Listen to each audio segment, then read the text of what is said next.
There are a lot of potential reasons why you might be experiencing trouble on Peacock TV. In today's tech video, I'm going to show you how to fix the most common problems with Peacock TV on your Pioneer Smart TV.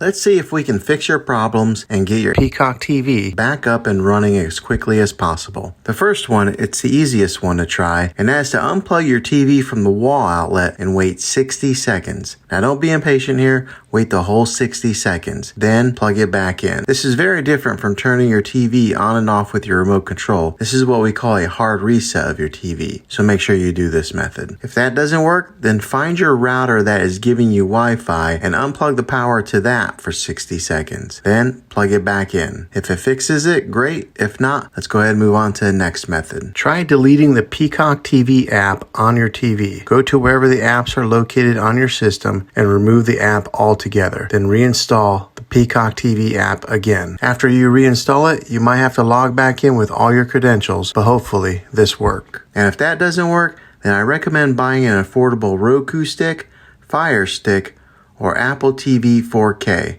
and plug that into your TV and use that as your main streaming player. You'll be able to access Peacock TV that way. I'll put links in the description down below of where you can get one. Well, hopefully this video was helpful. If it was, go ahead and throw a thumbs up on it. Go ahead and subscribe to my channel. I make tech videos all the time, and I would love to have you back in the next one. Take care.